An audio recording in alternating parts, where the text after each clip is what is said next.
बिछड़ गया हूँ तो रिश्ता तेरी यादों से जोड़ूंगा। मैं जिद्दी हूँ, जीने का एक भी मौका नहीं छोड़ूंगा। तो dedicated to NEET student, NEET aspirant, याद रखिएगा, क्योंकि बहुत सारे ऐसे लड़के होते हैं या फिर स्टूडेंट होते हैं जो कि अपने आप से हार जाते हैं। हारना नहीं है। नीट कौन सी बड़ी चीज़ है, इसको हराना है और हमें आगे बढ़ना। समझ रहे हैं? तो चलिए हम लोग आगे बढ़ते हैं और ये देख लेते हैं कि आज के दिन हम लोग पढ़ने क्या जा रहे हैं। आज के दिन जो है हम लोग पढ़ने जा रहे हैं ऑटो इम्यूनिटी के बारे में पढ़ेंगे, इम्यून सिस्टम के बारे में पढ़ेंगे, एड्स के बारे में पढ़ेंगे। और आने वाला टॉपिक भी यहाँ पर 3 हम दे चुके हैं, जिसमें है cancer, types of cancer, drugs and alcohol abuse. तो चलिए हम लोग आगे देखते हैं और नेक्स्ट आने वाले को नेक्स्ट में देखेंगे। सबसे पहले हम अपना कैमरा को जगह पे ले आए, थोड़ा और छोटा कर देना।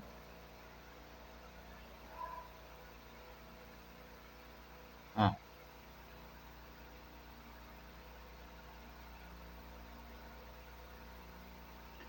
Auto immunity.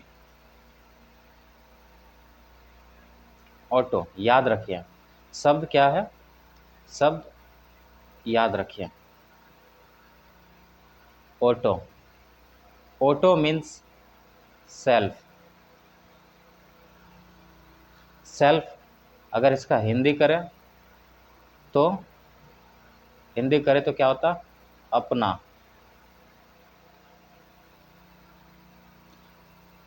तो कुछ समझ में आ रहा होगा।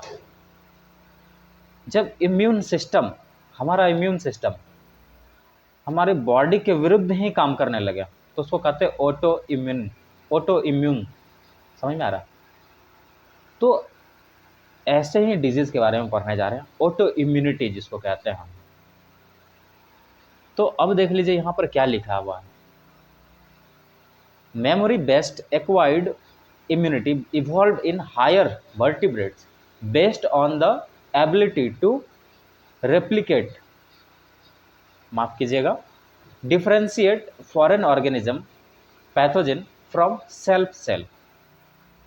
तो नॉर्मली अगर इम्यूनिटी की बात करें तो इम्यून सिस्टम क्या है, एक मेमोरी बेस्ड प्रक्रिया है, जिसमें क्या होता है कि अगर हम लोग का बॉडी में एक बार कोई फॉरेन एंटीजन आया है, हमारा बॉडी को इन्फेक्ट किया है, तो हमारा बॉडी क्या होता है कि याद रखता है उस चीज़ को, बोलता कोई बात नहीं, आपको याद रखेंगे, फिर नेक्स्ट टाइम जब आइएगा तो फिर आपके लिए सेवा पानी तैयार रखेंगे। पहली बार तो आकर के छोटी मोटी चोट दे करके जाता है, तो उसका मेमोरी रख लिया जाता है हम लोग का बॉडी में।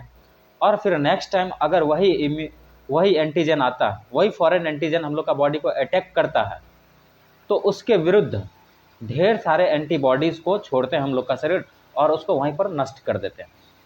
तो ये हमारा इम्यून सिस्टम का वर्क है। लेकिन ऑटो इम्यूनिटी का केस में इसका उल्टा हो जाता है। क्या हो जाता है कि ये मेमोरी ही नहीं रख पा रहा है, यानी कि मेमोरी सिस्टम ही खत्म हो जाता, यानी हम खुद को ही नहीं पहचान पा रहे हैं। फॉरेन का तो बात छोड़ दीजिए, बाहरी का बात छोड़ दीजिए, हम अपने सेल्स को ही नहीं पहचान पा रहे हैं। तो क्या होगा कि अपने आप को ही मार देते हैं, खुद को आघात पहुंचा देते हैं। तो यही बात है इस डिजीज़ में, इस डिसऑर्डर में, यानी कि ऑटो इम्यून डिसऑर्डर में। ऑटो इम्यून डिसऑर्डर में क्या होता है कि हमारा शरीर का खुद का सेल को हमारा खुद का इम्यून सिस्टम मारता है। तो वही बात यहाँ पर दिया गया। You know how higher vertebrate is easily differentiate between their own and foreign cells। यानी कि बात कहें, जितने भी हायर वर्टिब्रेट हैं, हायर वर्टिब्रेट यानी हम लोग आए हैं उसमें, और ढेर सारे जानवर या फिर मैमल्स जितने भी हैं सबको ले सकते हैं। तो हायर वर्टिब्रेट्स का बॉडी इतना डेवलप्ड है, इतना इवॉल्व है, तो उन लोग का क्या होता है कि मतलब इसमें जो होता है हमारा इम्यून सिस्टम जो है अपना और पराया दोनों को बहुत बढ़िया से पहचानता है। अपने सेल्स को तो पहचानते ही हैं, और पराया से अगर एक बार जाते जाते रास्ते में ठुकरा गया तो उसको बेहतर तरीके से पहचान लेता है। आप तो नॉर्मली जी ही रहेंगे, तो आप खुद बताइए, अगर आप एक आदमी से एक बार धोखा खा गए तो क्या बार बार धोखा खा सकते हैं? नहीं ना, क्योंकि आप तैयार रहेंगे अगली बार का धोखा के लिए, और उसके लिए कुछ ना कुछ यंत्र को तैयार रखिएगा कि अगर वो धोखा देने का कोशिश करे या कुछ करे ऐसा, तो उसको पकड़ के कूट दीजिएगा। तो ये सिस्टम होता है। तो लेकिन ऑटो इम्यूनिटी के केस में क्या होता है कि यही खुद को नहीं पहचानने से इनकार कर देता हम लोग का इम्यून सिस्टम, और खुद का सेल्स को ही मार देता। चलिए यहां पर दिया गया है, the term autoimmunity is coined by Paul enrich.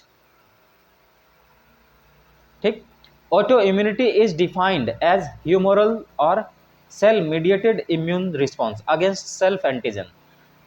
अब ऑटो इम्यूनिटी को अगर हम डिफाइन करें तो ये ह्यूमरल या फिर सेल मीडिएटेड इम्यून रिस्पॉन्स हो सकता है। किसके विरुद्ध? खुद के सेल के विरुद्ध। एक सेकंड रुक जाइएगा, थोड़ा कैमरा को और मन कर रहा है बड़ा कर लेने का। हाँ, तो द टर्म ऑटो इम्यून किसके द्वारा कॉइन किया गया था? Paul Ehrlich. और autoimmunity is defined as the humoral और cell mediated immune response against self antigen. तो अब देख लीजिए, ऑटो इम्यूनिटी जो है ये सेल मीडिएटेड रिस्पॉन्स भी हो सकता है, सेल मीडिएटेड इम्यून रिस्पॉन्स भी हो सकता है, या फिर ह्यूमरल मीडिएटेड इम्यून रिस्पॉन्स भी हो सकता है, खुद के सेल के विरुद्ध, अपने सेल के विरुद्ध। अब autoimmune disease are a group of disorder. अब ऑटो इम्यून डिजीज जो है ये ग्रुप ऑफ डिसऑर्डर्स हैं, अकेले नहीं है, ग्रुप ऑफ डिसऑर्डर्स है, caused by immune response to self antigen. किसके द्वारा होता है? इम्यून रिस्पॉन्स जो कॉज होता है खुद के सेल के against. N auto immune disorder में रिजल्ट इन। अब ऑटो इम्यून डिजीज के वजह से, डिसऑर्डर के वजह से, डिजीज या डिसऑर्डर के वजह से क्या हो सकता है? द डिस्ट्रक्शंस ऑफ वन और more types of body tissue. इसके वजह से हम लोग का बहुत ज़्यादा क्षति होगा शरीर में। डिस्ट्रक्शंस ऑफ वन और more types of body tissue, ये हो सकता है। Abnormal growth of an organ. अब किसी ऑर्गन का एबनॉर्मल ग्रोथ होने लगेगा, समझिए बात को। Change in organ functions. तो अब बताइए, एक डिसऑर्डर आया, ढेर सारे डिसऑर्डर्स को और पैदा कर दिया। ये है auto immune system, auto immunity. अब अगर हम एग्जांपल्स देखने चले, examples of auto immune disorder, तो क्या होता है? ग्रेव्स डिजीज होता है। अब हैशीमोटोस थायराइडिस होता है, थायराइडिटिस। अब एडिसन्स डिजीज होता है, माइस्थेनिया ग्रेविस होता है, और डायबिटीज मिलाइटिस टाइप 1। ये सभी के सभी आपका एग्जाम्पल है क्या चीज का? ऑटो इम्यून डिसऑर्डर का। तो चलिए हम लोग आगे बढ़ते हैं। A condition when a cell is killed by our own immune system due to genetic disorder or other reason. Such process of attacking on cells called autoimmune disease. तो इस चीज़ को भली भांति समझ गए होंगे हम, क्योंकि कुछ देर से, थोड़ा देर से यही चीज़ को हम समझा रहे थे कि एक ऐसा कंडीशन जब खुद का इम्यून सिस्टम खुद का सेल्स को मारने लगे, तो इस प्रोसेस को हम ऑटो इम्यून डिजीज कहते हैं। अब इसका एग्जाम्पल यहाँ पर भी दिया गया है आपको, कैसे? रूमेटाइड अर्थराइटिस है, ल्यूपस है, कॉर्निस डिजीज है, फिर अल्सरेटिव कोलाइटिस है, माइस्थेनिया ग्रेविस है। तो ये सभी के सभी आपका ऑटो इम्यून डिसऑर्डर है। तो अब आप जोड़ लीजिएगा कितने ऑटो इम्यून डिसऑर्डर हो गए आपके पास। ऐसे तो है ढेर सारा, सबको डिस्कस करने बैठे तो फिर रात दिन सब बीत जाएंगे। चलिए, इम्यून सिस्टम इन बॉडी। तो हम ऑटो इम्यून के बारे में पढ़ चुके हैं, ऑटो इम्यून का एग्जाम्पल्स भी पढ़ चुके हैं। उसके बारे में, ट्रीटमेंट के बारे में अगर जानने का मन हो तो आप कमेंट कीजिएगा, हम उसके बारे में एक स्पेशल वीडियो बना देंगे। हालांकि आपका ये सिलेबस में नहीं है, जितना पढ़ा है वो भी बहुत है। अब immune system in the body, और जो पढ़ाने जा रहे हैं ये भी बहुत अच्छा से हम पढ़ाएंगे, और ध्यान रखिएगा ताकि समझ में आए बढ़िया से। इधर ही दिमाग को कंसंट्रेट करके रखिएगा। अब आवर और मैसेजिंग जितना भी हो रहा है सब चीज़ को ऑफ कर दीजिएगा। अब immune system in the body, our body consist of. अब हमारा बॉडी में कौन कौन से, हमारे बॉडी में इम्यून सिस्टम मतलब कौन कौन सा ऑर्गन जो है जो इम्यून सिस्टम इम्यूनिटी प्रोवाइड करता है, आप ये देख लीजिए। Lymphoid organ, tissue cells and soluble molecules like antibodies, ये सभी जो है इम्यूनिटी प्रोवाइड करता है। As we knew well, immune system is unique in the sense of recognition of foreign antigen and respond to these and keep memory for the next times। अब जैसे कि हम लोग जानते हैं इम्यून सिस्टम क्या चीज़ पे वर्क करता है। इम्यून सिस्टम वर्क करता है कि मान लीजिए चलते चलते गिरा था कहीं पर, मान लीजिए इस रास्ते से जा रहा था, अब यहाँ पर जो है धोखा खाया, अब धोखा खाया, फिर से चल रहा, और रास्ता में फिर से अगर ऐसा ही चीज़ आया तो ये तैयार रहेगा। यहाँ तो धोखा खा लिया, इस चोट को सह लिया बेचारा, लेकिन एक मेमोरी बना के रख चुका है। अब यहाँ पर फिर से यही चीज़ जब अगर आया, सेम चीज़ है, सेम स्ट्रक्चर वाला अगर धोखा आया है, ये सेम स्ट्रक्चर वाला कोई एंटीजन आया है बाहर से अटैक करने के लिए, तो इस जगह ये खुद को कम चोट पहुँचाएगा और इसको ज़्यादा चोट पहुँचाएगा। यानी एक बार फॉरेन एंटीजन अगर आया तो खुद मार खा लेगा, रो लेगा थोड़ा देर, और उसके लिए इम्यूनिटी मतलब एंटीबॉडी बना के रख लेगा। अब दूसरी बार जब आया वही एंटीबॉडी, दूसरी बार जब वही एंटीजन आया है फॉरेन एंटीजन, तो हमारे पास तो एंटीबॉडी का स्टॉक है, छोड़ देते हैं और ये सब मार धार के रख देता है। तो यानी हम लोग का इम्यून सिस्टम मेनली इसी चीज़ पर बेस्ड है, रिकॉग्निशन यानी कि पहचान पर, पहचानने पर और मेमोरी रखने पर। We have clearly seen in case of, अब देख लीजिए इस चीज़ को हम कहाँ कहाँ देखे हैं कि मेमोरी बेस्ड चीज़ होता है और रिकॉग्निशन का काम करता है इम्यून सिस्टम। एलर्जिक रिएक्शन में भी हम देखे हुए थे, ऑटो इम्यून डिजीज़ में भी देखे हुए थे, ऑर्गन ट्रांसप्लांटेशन के केस में भी हम लोग तो पढ़े नहीं है लेकिन जानते हैं कि इस केस में भी ऑटो इम्यून मतलब इम्यून सिस्टम वर्क करता, और ब्लड ट्रांसफ्यूजन। अब किसी कोई आदमी है जिसका कि ब्लड ग्रुप मान लीजिए ए पॉजिटिव है, इस बाबू साहब को आप बी पॉजिटिव का ब्लड दे करके देख लीजिए, ये चीज़ बढ़िया से दिख जाएगा। हाँ, अगर इसमें अगर किसी का मौत होता है तो वो इसके लिए जिम्मेदार आप होंगे। चलिए, तो इस केस में हम लोग सब चीज़ को देख चुके हैं। अब लिम्फॉइड ऑर्गन क्या क्या है हम लोग का बॉडी में, ये देख लेते हैं। अब लिम्फॉइड ऑर्गन के बारे में पहले डिस्क्रिप्शन देख लेते हैं। लिम्फॉइड ऑर्गन जो होते हैं ये एक साइट होता है, क्या चीज़ के लिए? Origin, maturation and proliferation of lymphocyte, यानी लिम्फोसाइट का ऑरिजिन यहीं पर होता है, मतलब जन्म भी यहीं लेता, मैच्योर भी यहीं होता है और प्रोलिफरेट भी यहीं करता है। तो चलिए आगे देखते हैं।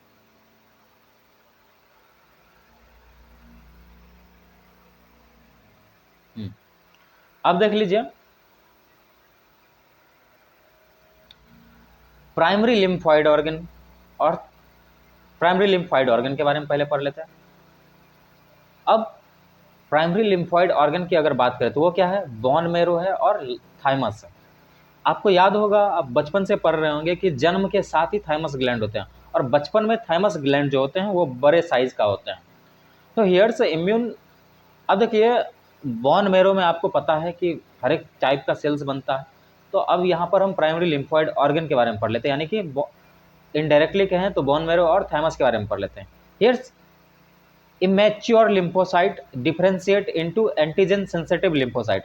तो यहाँ पर जो है बच्चा वाला लिम्फोसाइट एक बड़ा लिम्फोसाइट बनता है, यानी कि सेंसिबल लिम्फोसाइट बनता है, जो कि फॉरेन एंटीजन को पहचान सके, उससे सेंसिटिव हो सके।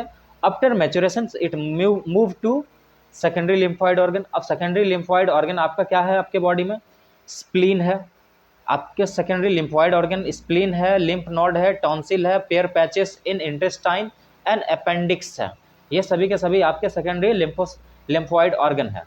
अब ये क्या करता है? Secondary lymphoid organ provide site of interactions और interactions of lymphocyte with antigen. अब सेकेंडरी लिम्फोसाइट मेनली क्या करता है? इस लिम्फोसाइट को एंटीजन से जोड़ता है, प्रोवाइड साइट ऑफ इंटरैक्शंस। यानी कि यहाँ पर सेकेंडरी लिम्फोइड ऑर्गन के पास अगर लिम्फोसाइट गया तो वहाँ पर एक साइट मिल जाता है जहाँ पर कि फॉरेन एंटीजन आके जुड़ेगा। Then proliferate to become effector cells, और फिर उसमें इफेक्टर्स, फिर वही बाद में वही लिम्फोसाइट जो है आपका इफेक्टर सेल्स के जैसे काम करने लगता। याद रखिए, समझिए हम क्या बताएं। ये प्राइमरी लिम्फोइड ऑर्गन क्या है, सबसे पहले ये बात हमको पता चला, जहां पर कि एक ऑरिजिन का साइट है, मैचुरेशन का साइट है और प्रोलिफरेशन का साइट है, किसका, लिम्फोसाइट का। अब प्राइमरी लिम्फोइड ऑर्गन कौन है, बोन मैरो और थाइमस है। अब यहाँ पर क्या होता है, लिम्फोसाइट डिफरेंशिएट होता है और एंटीजन सेंसिटिव होता है। अब उसके बाद वो जो है मैच्योरेशन के लिए कहाँ जाता है, सेकेंडरी लिम्फोसाइट। अब सेकेंडरी लिम्फोसाइट आपका बॉडी में क्या है, स्प्लीन है, लिम्फ नोड है, टॉन्सिल है, पेयर पैचेस है और अपेंडिक्स है। अब वो नॉर्मली क्या करता है लिम्फोसाइट को, लिम्फोसाइट में वो कुछ नहीं करता, बस एड क्या कर देता है, साइट ऑफ इंटरेक्शन, यानी कि एक हम कह सकते हैं कि इंटरैक्टिव साइट जोड़ देता है एंटीजन के लिए, फॉरेन एंटीजन के लिए, और फिर वो ट्रांसफॉर्म हो जाता है और प्रोलिफरेट होकर के क्या बन जाता है, इफेक्टर सेल्स बन जाता है, वही आपका लिम्फोसाइट। आई होप कि बेहतर समझ में आया। अगर नहीं आया तो आप कमेंट कीजिए क्या समझ में नहीं आया, वो चीज़ को हम बताने का फिर से कोशिश करेंगे। अब बोन मैरो हम थोड़ा देर पहले बताए थे कि मेन लिम्फोइड ऑर्गन है, all blood cells and lymphocyte produced here, यानी कि जितने भी ब्लड सेल्स और लिम्फोसाइट है सभी यहीं के यहीं बनते हैं। अब थाइमस के बारे में अगर हम बात करें तो ये लोब्ड स्ट्रक्चर, यानी कि इसमें लोब है, लोब बाय लोब्ड। अब नॉर्मली अगर हम लंग्स की बात करें तो लंग्स कुछ ऐसे करके दिखता है, बाइलोब्ड और ट्राइलोब्ड। तो ठीक इसी प्रकार से यहाँ भी कुछ बात करने वाले हैं। एक lobed structure, a lobed organ located near heart, कहाँ पर होता है, हार्ट के पास होता है। थाइमस लोब्ड स्ट्रक्चर है, कहाँ पर होता है, हार्ट के पास होता है, बीनीथ ब्रेस्ट बोन, अब ब्रेस्ट बोन के नीचे या चेस्ट बोन के नीचे। It is large at birth and very small at puberty, birth के टाइम में वो बड़ा होता है और जैसे जैसे आप बड़े होंगे और आपका इम्यून सिस्टम वेल डेवलप्ड होते जाएगा तो इसका साइज कम होते जाएगा, क्योंकि प्राइमरी इम्यून सिस्टम का वर्क यही करता, थाइमस ही करता हम लोग का बॉडी में। भाई हट जाओ। हाँ, both bone marrow and thymus provide micro environment for development and maturation of T lymphocyte. तो ये बोन मैरो और अगर हम बात करें बोन मैरो और थाइमस की, तो ये एक माइक्रो इन्वायरमेंट प्रोवाइड करता है हम लोग का बॉडी को, क्या चीज़ के लिए, for development and maturation of T lymphocyte, यानी टी लिम्फोसाइट का बनने के लिए एक माइक्रो इन्वायरमेंट प्रोवाइड करता। अब स्प्लीन की बात करें तो ये एक तरह से लार्ज बीन शेप का ऑर्गन होता, ठीक ना, लार्ज बीन शेप का ऑर्गन होता और ये कंटेन लिम्फोसाइट एंड फेगोसाइट, इसमें लिम्फोसाइट भी होता है और फेगोसाइट भी होते हैं। फेगोसाइट मतलब जो ऐसे सेल्स को खा जाते हैं। तो चलिए हम स्प्लीन के बारे में थोड़ा सा और बात कर लेते हैं। Act as a filter of blood by trapping blood borne microorganism, यानी कि ये एक तरह से फिल्टर का भी काम करता है। स्प्लीन की अगर बात करें तो ये एक तरह से फिल्टर का भी काम करता है। देख लीजिए यहाँ पर साफ साफ लिखा हुआ, act as filter of blood by trapping blood borne microorganism, यानी कि ब्लड में उत्पन्न होने वाले माइक्रो ऑर्गेनिज्म जो हम लोग को बॉडी को इन्फेक्ट करेगा या इफेक्ट करेगा, उसको ये खा जाता पकड़ करके। Has a large reservoir of erythrocyte, यहाँ पर इरिथ्रोसाइट का बहुत सारे यहाँ पर भंडार घर है एक तरह से मान लीजिए, तो रिजर्वॉयर लिम्फोसाइट इरिथ्रोसाइट यानी कि आरबीसी का ये भंडार घर है। आपको पता होना चाहिए कि क्यों हम ये बोल रहे हैं कि भंडार घर है, क्योंकि ये इसको हम ग्रेव यार्ड भी बोलते हैं, ग्रेव यार्ड ऑफ आरबीसी, यानी कि 1/6 नॉर्मली आरबीसी का आरबीसी का अगर लाइफ, आर से भी मत समझिएगा, बेचारा का दिल ऐसा ही टूटा हुआ। अब आरबीसी की बात करें तो लाइफ साइकिल 120 डेज का होता, उस 120 डेज का होता, और उसके बाद जो है ये मर जाता, मरने के बाद कहाँ जाता, लिम्फ में चला जाता। अब लिम्फ में नहीं, स्प्लीन में चला जाता। अब लिम्फ नोड की बात करते हैं। स्मॉल सॉलिड स्ट्रक्चर होते हैं सर्व टू ट्रैप माइक्रो ऑर्गेनिज्म और अदर एंटीजन, ये माइक्रो ऑर्गेनिज्म को ट्रैप करने का काम करता है और उसके बाद जो है दूसरे फॉरेन एंटीजन को भी ट्रैप करने का काम करता है, पकड़ने का काम करता है। These trapped antigens responsible for activation of the lymphocyte. और ये जो ट्रैप्ड ऑर्गेनिज्म है ना, अब देखिए माइक्रो, ये जो फॉरेन एंटीजन होता है ये या फिर माइक्रो ऑर्गेनिज्म अगर आया तो ये स्टिमुलेट कर देता है किसको, लिम्फोसाइट को, और लिम्फोसाइट एक्टिवेट हो जाता है। क्योंकि स्टिमुलेट कैसे करता है, कुछ सिक्रीट कर देता है जिसकी वजह से क्या होता है, लिम्फोसाइट एक्टिवेट हो जाता है एंड कॉज इम्यून रिस्पॉन्स, जिसके वजह से क्या होता है कि इम्यून रिस्पॉन्स देखने को मिलता है। अब lymphoid tissue located within the major tract. अब लिम्फोइड टिश्यू की बात करें तो कहाँ कहाँ होते हैं, तो मेजर ट्रैक्ट जैसे कि जीआईटी यानी कि गैस्ट्रोइंटेस्टाइनल ट्रैक्ट में होते हैं, यूजीटी यानी यूरिनोजेनिटल ट्रैक्ट, यूजीटी मतलब यूरिनोजेनिटल ट्रैक्ट, और जीआईटी का तो मतलब समझ गए, गैस्ट्रोइंटेस्टाइनल ट्रैक्ट, ये है। अब constitute about 50% of the lymphoid tissue in human body. अब ह्यूमन बॉडी में अगर कहें तो लगभग 50% यही सेल्स होते हैं। चलिए जी, अब उसको ख़त्म कर दिए, आगे बढ़ते हैं। और सक्सेसफुली हमने 2 टॉपिक को कंप्लीट किया है, ये तीसरा टॉपिक है, याद रखिएगा ये हम लोग का तीसरा टॉपिक है, इसको पढ़ने जा रहे हैं। अब एड्स यानी acquired immuno deficiency syndrome, acquired during the life of an individual, that means it is not congenital disease. हम बात करें एड्स की तो एड्स जो है एक्वायर्ड डिजीज है, याद रखिएगा एक्वायर्ड है, ये जन्म से नहीं आते हैं, कंजेनाइटल नहीं है एक्चुअली इट इज। अब एड्स एक एक्वायर्ड इम्यूनोडिफिशियंसी सिंड्रोम है, यानी कि आपका इम्यून सिस्टम को कमजोर कर देता है, उसके बाद आपका बॉडी से जितना ये छेड़खानी करना चाहे कर ले सकता है, यहाँ तक कि आपको मार देता है जान से, ये होता। तो actually it is not a disease. क्या सोच रहे हैं मास्टर, पागल तो नहीं हो गया? नहीं नहीं नहीं, एक्चुअली में एड्स डिजीज नहीं है, एड्स सच में डिजीज नहीं है, एक सिंड्रोम है। सिंड्रोम मतलब लक्षण, means a group of symptoms, बहुत सारे सिम्टम्स देखने को मिलेंगे आपको, ये है।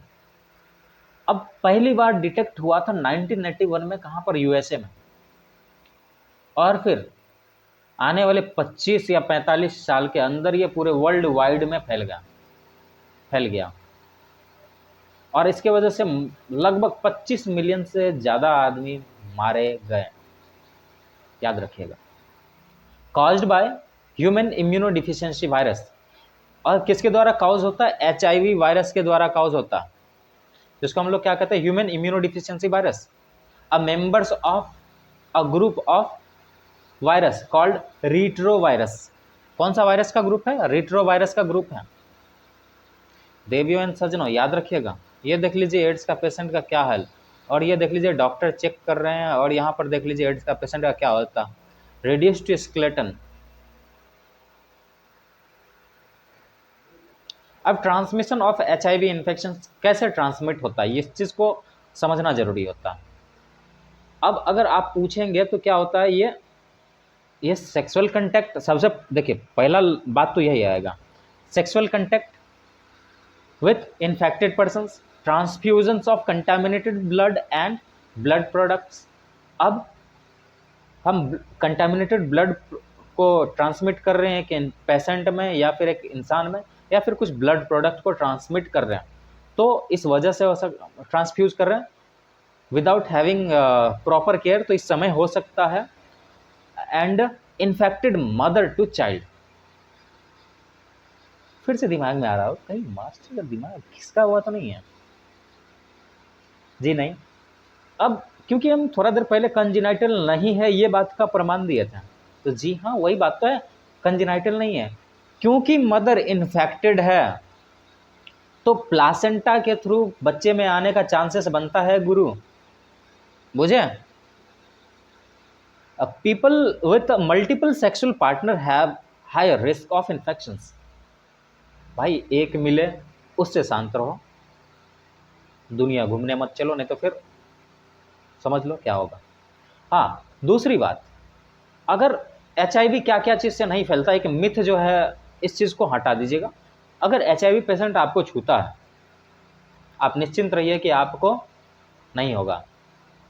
हाँ, याद रहें, और फिजिकल कांटेक्ट करता है तो कुछ नहीं होने वाला है। तो इसीलिए हम लोग को थोड़ा सा दयावान होनी चाहिए उस पेशेंट पे, क्योंकि उसको हम समाज से निष्कासित नहीं करते, साथ ही रखते हैं। हाँ, लेकिन अगर कोई लिक्विड, कोई फ्लूइड उसका बॉडी का अगर आपके अंदर गया है तो फिर होना चाहिए है। तो याद रखिएगा, ज़्यादा दोस्ती भी अच्छी नहीं है, ज़्यादा उससे दुश्मनी भी अच्छा नहीं है। दुश्मनी कीजिएगा तो फिर सोच लीजिए कि आपके साथ क्या कर सकता है, वो कितना पावर है। ठीक समझ रहे हैं ना? Not only spread by body fluid, सिर्फ और सिर्फ बॉडी फ्लूइड से ही ये आगे बढ़ता। इंक्यूबेशन पीरियड की अगर बात करें तो 5 से 10 साल है इसका। 5 से 10 साल में डिटेक्ट होता है, तब तक में तो बॉडी का हाल बेहाल कर देता। अब replication processes into the human body, क्या क्या हम लोग, मतलब जैसे एक ह्यूमन बॉडी में अगर ये वायरस एंटर करता है तो क्या होता है, जैसे वायरस यानी रेट्रोवायरस इंटर किया शरीर में, यानी कि एक सेल में इंटर किया,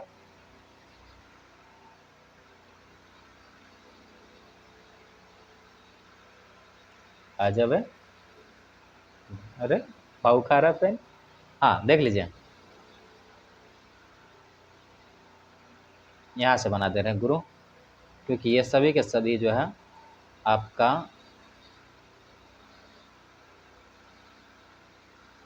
हाँ, ये मान लेते हैं सेल्स है। अब replication process into the cells, अब वायरस ने क्या क्या इंटर किया सेल के अंदर, और सेल में किसको इन्फेक्ट किया, किसके अंदर गया है, मैक्रोफेजेस। मैक्रोफेजेस के बारे में अगर आपको पता होगा तो ये नॉर्मली क्या करता है, फॉरेन एंटीजन को मारने वाला काम करता है, इसको मैक्रोफेजेस करता है। इसको इसलिए हम मैक्रोफेजेस कहते हैं, यानी आया कोई भी फॉरेन एंटीजन आया तो उसको पकड़ के खा लेता, तो ये काम करता है नॉर्मली। अब उसी को पहले टारगेट उसी को किया, उसके अंदर गया। अब RNA genome of the virus replicate, अब RNA genome of virus replicate and form viral DNA. अब यहाँ पर गया, वहाँ पर जाने के बाद क्या हुआ कि आरएनए जीनोम से को रेप्लिकेट करके एक डीएनए बना दिया, वायरल डीएनए बना दिया। अब पता ही है कि आगे बढ़ने के लिए डीएनए का जरूरी होता है, आरएनए का जरूरी नहीं होता। तो यहाँ पर इन लोग आरएनए से डीएनए बनाया। नॉर्मली अगर हम देखते हैं तो डीएनए से आरएनए बनता है, लेकिन यहाँ पर उल्टा हो रहा है गुरु। क्या हो रहा है कि आरएनए से डीएनए बन रहा, जबकि हम लोग को बचपन से पता है कि डीएनए से आरएनए बनता। तो ये वायरस क्या किया, हम मैक्रोफेजेस में जाकर के रेप्लिकेट किया, यानी कि आरएनए जीनोम को रेप्लिकेट करके वायरल डीएनए बनाया है। कौन सा एंजाइम के मदद से, रिवर्स ट्रांसक्रिप्टेज एंजाइम के मदद से, मतलब रिवर्स ट्रांसक्रिप्टेज एंजाइम के मदद से ये वायरल डीएनए बनाया। अब ये वायरल डीएनए को क्या किया, इनोकुलेट या इनकॉर्पोरेट कर दिया, यानी कि नॉर्मल सेल्स का डीएनए में डाल दिया, इसको डाल दिया गया और बोल दिया गया कि रेप्लिकेट करो। और viral DNA incorporated into the host cells DNA and direct host cells, अब उसको डायरेक्ट कर रहा है, यानी कि काम करवा रहा है उससे, direct to produce virus particles. अब उससे वायरस पार्टिकल्स का निर्माण करवा रहा है, ढेर सारे वायरस सेल्स का निर्माण करवा रहा है।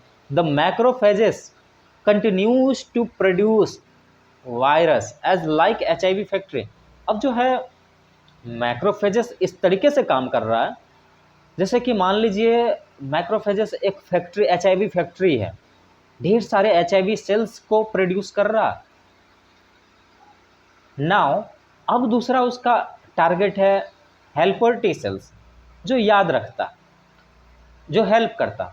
Now HIV इंटर्स the helper T lymphocyte, देखिए टी सेल्स को हम टी लिम्फोसाइट भी कहते हैं, T lymphocyte and replicate and produce virus progeny.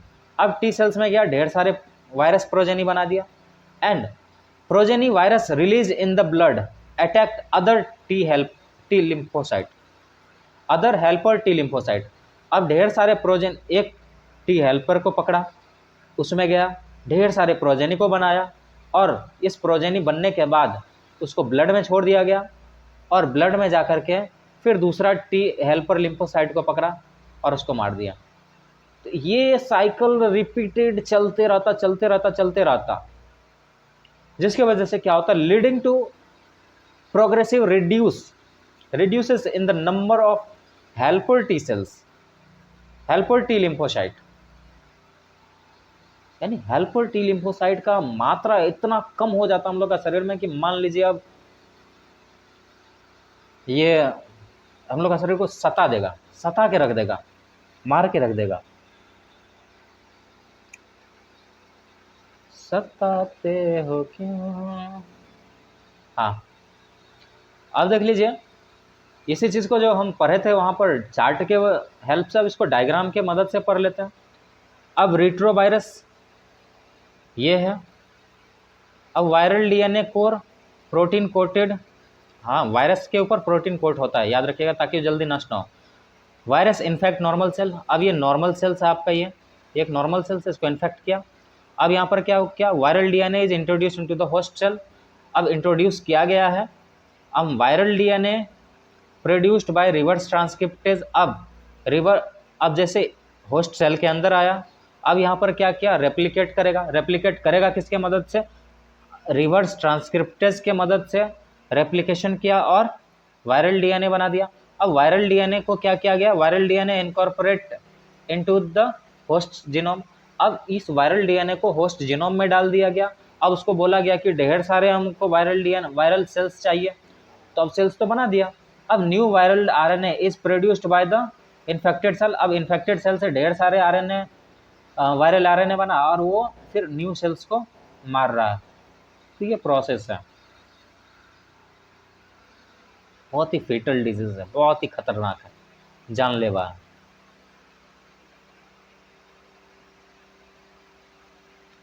अब सिम्टम्स की अगर बात करें तो सिम्टम्स देख लीजिए क्या होता है। A person suffer from bots of fever, diarrhoea, weight loss. अब जिसको एड्स हुआ है उसमें क्या क्या सिम्टम्स देखने को मिलेगा। बॉट्स ऑफ फीवर, पहले ये समझ लीजिए एक नया वर्ड है आपके लिए। बॉट्स ऑफ फीवर का मतलब होता है कि एक इंटरवल तक आपका फीवर का जो ग्राफ है पूरा हाई जाएगा, फिर सडन डाउन होगा, नॉर्मल पे आ जाएगा, फिर हाई जाएगा, फिर सडन डाउन नॉर्मल हो जाएगा, फिर ऐसे करके जाएगा। तो इसको हम बॉट्स ऑफ फीवर कहते हैं। इस तरीके से फीवर आता है, फिर डायरिया होता है, फीवर आ रहा है, डायरिया आ रहा है, वेट लॉस हो रहा है, तो वेट लॉस होना अनिवार्य है, नॉर्मल सी बात है, होगी ही। Due to decrease in number of T helper T cells, a person start suffering from infections. अब टी सेल्स का नंबर आपको घटता हुआ दिख रहा था पीछे जो पढ़े हैं, तो जिसके वजह से इन्फेक्शंस का नंबर बढ़ता जा रहा है। अब जिसके वजह से आपको normally bacteria, virus, fungi, parasite ये सब आकर के आपको सताता। अब बैक्टीरिया नॉर्मली आपको क्या कौन सताता, माइकोबैक्टीरियम। तो अब माइकोबैक्टीरियम कहीं ना कहीं ट्यूबरक्लोसिस वाला आता है, यानी कि टीबी कॉज कर देगा आपको फ्री में, ये है।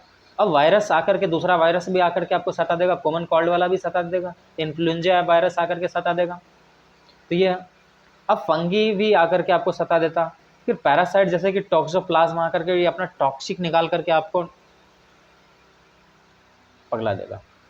So patient become इम्यूनोडिफिशिएंट, so he or she unable to protect themselves from infections. तो क्योंकि अब यहाँ पर ये इम्यून डिफिशिएंट होने के कारण वो खुद को बचा नहीं पाते हैं इस चीज़ से। कैसे बचा पाएंगे, शरीर तो ऑलरेडी कमज़ोर हो चुका है भाई, तो ये वजह है। अब डायग्नोस्टिक टेस्ट, अब नॉर्मली देख लीजिए, आपका अगर नीट की पॉइंट ऑफ व्यू से देखें तो मात्र ये जो है ये याद रख लीजिएगा, और अगर आपको नॉलेज चाहिए तो ये भी देख लीजिएगा। और हम यहाँ पर ड्रग्स भी दिए हैं जो कि नॉट यूज बाय सेल्फ लिखे हैं, तो भाई ध्यान से रखिएगा, ऐसे कुछ हो और कोई ड्रग्स मत खा लीजिएगा। और ये टेस्ट जो है आपको याद रखने का मन हो तो ठीक है, नहीं तो कोई बात नहीं। हाँ, लेकिन इलाइजा आपको याद रखना होगा। तो डायग्नोस्टिक टेस्ट जो होता है एड्स के लिए, डिटेक्ट करने के लिए कि एड्स है या नहीं, तो उसके लिए हम लोग एलिजा टेस्ट करवाते हैं। एलिजा टेस्ट का मतलब, एलिजा का फुल फॉर्म होता है एंजाइम लिंक्ड इम्यूनोसॉर्बेंट एसे। फिर दूसरा है पीसीआर, पॉलीमरेज चेन रिएक्शंस। अब याद रखिए, याद होगा आपको कि कोरोना का टाइम में आरटीपीसीआर करते थे हम लोग, reverse transcriptase, reverse RT, reverse transcription polymerase chain reaction, तो ये करते थे। अब पीसीआर दो टाइप का हो सकता है, डीएनए पीसीआर हो सकता है, आरएनए पीसीआर हो सकता है, और वायरस आइसोलेशन। अब वायरस को भी आइसोलेट करके हम चेक कर सकते हैं, वेस्टर्न ब्लॉट है और P24 आरटी एंटीजेंस, ये सभी के सभी टेस्ट का नाम है। ये सिर्फ आपको मेडिकल में मिलेगा भाई। थोड़ा सा एक्स्ट्रा लिख दिया, मन नहीं मानता ना, जब कुछ पढ़े होते तो थोड़ा सा एक्स्ट्रा लिखने का मन करता, तो मैनेज कर लीजिएगा। नहीं पढ़ने का मन करे तो इतना देर को स्किप कर लीजिएगा। अब ट्रीटमेंट की बात करें, treatment with the anti retroviral drug, हम इसको ट्रीट कैसे करेंगे? तो एंटी रिट्रोवायरल ड्रग दे करके ट्रीट करेंगे। देखिए, इसका मतलब ये नहीं कि हम एंटी रिट्रोवायरल अगर ड्रग देंगे तो आदमी बच जाएगा, बचना तो मुश्किल है, लेकिन उसको जीवन काल को बढ़ाया जा सकता है। बस यही आस लेकर के चलते हैं कि जीवन काल को बढ़ाया जा सकता है, और कुछ नहीं। अब देख लीजिए, since it is partially effective drug, अब ये जो रिट्रोवायरल एंटी रिट्रोवायरल ड्रग देते हैं ये पार्शियली एक्टिंग है। अब ड्रग्स यूज्ड आर ज्यूडोव्यूडिन, इफावायरेंज, टिनोफोवीर और सक्विनावीर। तो ये सभी के सभी एड्स के लिए ड्रग्स, दवाई जो दिए जाते हैं। आप कोई एड्स पेशेंट आसपास है तो आप देख सकते हैं, होप की नहीं होनी चाहिए, लेकिन है तो देख लिख सकते हैं। तो लेक्चर तो यहीं ख़त्म होता है, लेकिन मेरा काम है एक बार मोटिवेट करने का, टाइम भी कुछ ज़्यादा हो गया तो अच्छा सॉरी। देख लीजिए, प्रिवेंशन ऑफ एड्स दिया गया है, तो एड्स का प्रिवेंशन देख लेते हैं। Above explain how it spreads, so the only excuse may be ignorance, and it has been right said, don't die of ignorance। तो देखिए, हम लोग सबको पता है prevention is better than cure, prevention is better than cure. तो भाई खुद बचो ना, क्योर होने का क्यों सोच रहे हो? पता है कि आपको इसका क्योर नहीं है, कोई भी डिजीज से बचो, क्योर का चिंता मत करो। तो इसलिए कहा जा रहा है कि इतनी भी लापरवाही नहीं हो कि लापरवाही आपका जान ले ले। So don't die of ignorance, ये कहा गया। तो कहावत है कि, एक मिनट, कहावत है कि डोंट डाई ऑफ इग्नोरेंस, मतलब इग्नोरेंस के वजह से मत मारो, खुद का जान मत लो, बहुत ही अनमोल है जान। इन आवर कंट्री नाको यानी national AIDS control organisations and NGOs are, मतलब non government organisations are doing lot to educate about AIDS. तो ये लोग बहुत सारे चीज़ कर रहे हैं एड्स से बचने के लिए, क्या करना चाहिए। और फिर आपका वर्ल्ड हेल्थ ऑर्गेनाइजेशन भी बहुत सारे स्टेप्स उठाए हैं, started number of program to prevent spreading of the infections. तो वर्ल्ड हेल्थ ऑर्गेनाइजेशन भी बहुत सारे स्टेप्स उठाए हैं इस इन्फेक्शंस को बचने के लिए, या इस इन्फेक्शन से बचने के लिए। क्या क्या है? Making blood safe from HIV। अब देखिए, ट्रांसफ्यूज कर रहे तो चेक कर लेना जरूरी है कि इन्फेक्टेड है या नहीं। यूज ऑफ डिस्पोजेबल निडल्स, अब याद कीजिए, एक निडल से दूसरे, मतलब 2-3 आदमी को नहीं दिया जा सकता सुई, मतलब ड्रग्स नहीं इंजेक्ट किया जा सकता। Syringe in public and private hospitals, तो हॉस्पिटल पब्लिक हो या प्राइवेट हो, भाई आप कुछ ना कुछ तो अमाउंट दे रहे हो, उसको हक बनता है कि नया चीज़ यूज कर रहे हैं आप पे। Free distribution of the condoms and controlling of the drug abuse. अब देखिए, कॉन्डम का डिस्ट्रीब्यूशन से क्या होता है कि सेक्सुअली ट्रांसमिटेड डिजीज़ का आशंकाएँ कम होती है।